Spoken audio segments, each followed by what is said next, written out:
When was the last time you watched a horror movie? I tend to avoid them, but I can remember a horror plot well enough. We follow a family on vacation.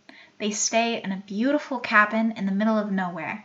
Some strange things happen, and suddenly things take a turn for the worse.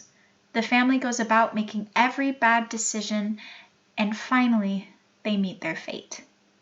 Today I'm going to speak to you all about one of the many bad decisions we are making which affects our future on our planet: our meat and dairy consumption. As an individual who has educated herself quite a bit about this subject and made thoughtful decisions in my own life to benefit the earth, I felt I should share how you can and why you should reduce your meat and dairy consumption starting today during your next meal. We are amidst a global climate disaster that is only getting worse, and industries such as the meat and dairy industry are proving to be unsustainable in the way they are functioning today. We all want to help protect our communities, and I'm here to tell you that there's a small contribution which all of you can make that would make a big change to our world. One of the largest contributors to global greenhouse gas emissions is the food industry, specifically the meat and dairy industry. This issue is so important because the rising emissions are warming the planet and affecting us today. I was born and raised in Northern California, and in 2018 we faced the deadliest fire in our history. And the stories out of it were harrowing. Waking up hearing propane tanks exploding and the 8 a.m. sky looking like midnight. Being stuck on a road that's your only escape with a wall of flames closing in. As seen from this last summer, these issues aren't going away. We know that 18% of all global emissions comes from livestock, but it is hard to imagine just how big this number is. Fortunately, the World Resources Institute puts it into perspective for us. If cattle was a country, it would be the third largest global emissions producer behind China and the US. Speaking of large, to produce as much meat as we consume globally, there needs to be a lot of land dedicated towards storing these animals and allowing them to graze. According to the Food and Agriculture Organization, grazing occupies 26% of Earth's terrestrial surface, while feed crop production requires a third of all arable land. 26% of Earth's surface did not begin empty. Much of this land began as forests, including the Amazon rainforest. However, as demand for meat rose, so did demand for room. Therefore, deforestation of our planet's most beautiful places was ramped up.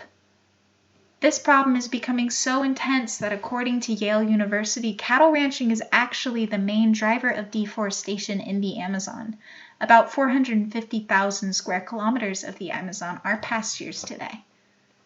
These areas that have been torn up are more than just beautiful. They are essential to a natural ecosystem. The Amazon rainforest plays a large role in the Earth's carbon cycle. Forests are one of Earth's natural ways of absorbing carbon and storing it.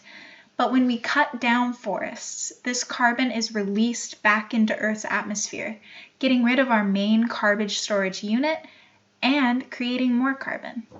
For all of this trouble, there must be some amazing benefit we obtain by eating meat and drinking dairy, a benefit we couldn't get anywhere else.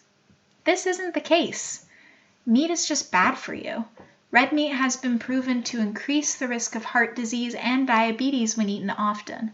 In addition, processed meats like hot dogs and bacon have been classified as carcinogens, or products that could lead to cancer if ingested often.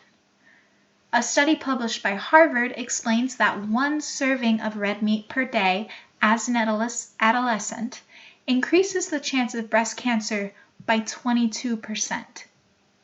This information proves that meat and dairy aren't worth their trouble.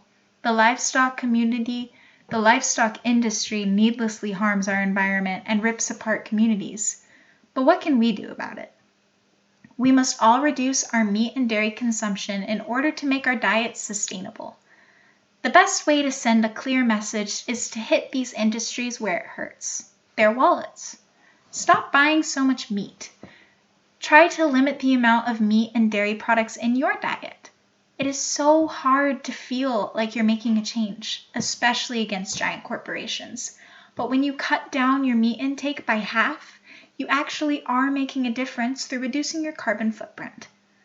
A carbon footprint is the carbon emissions that we produce because of our use of fossil fuels and promotion of them.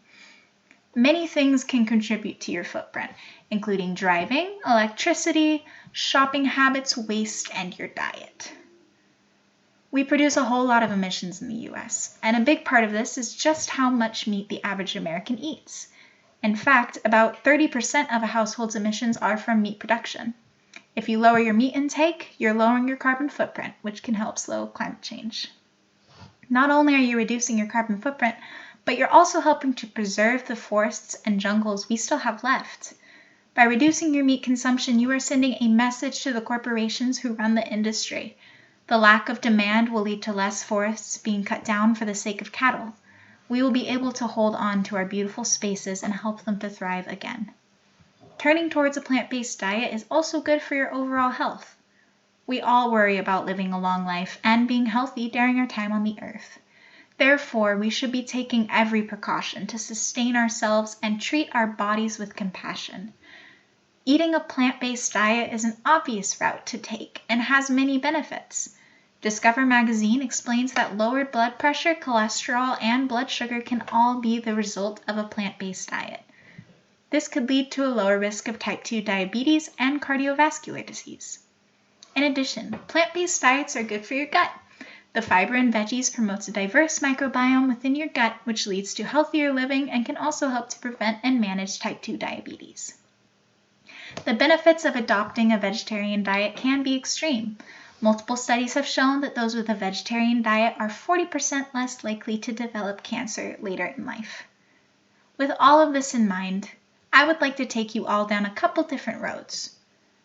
First, I'd like you all to peer down the smooth road and view a future where we have destroyed our beautiful planet. We've demolished our forests, and the once fresh air is no longer breathable. Your home burnt down years ago, and the West Coast looks like a scar. We never made the necessary decisions to move towards a sustainable future because the other options were easier, right? It took less effort to change. Now, let's try and peer down the other road.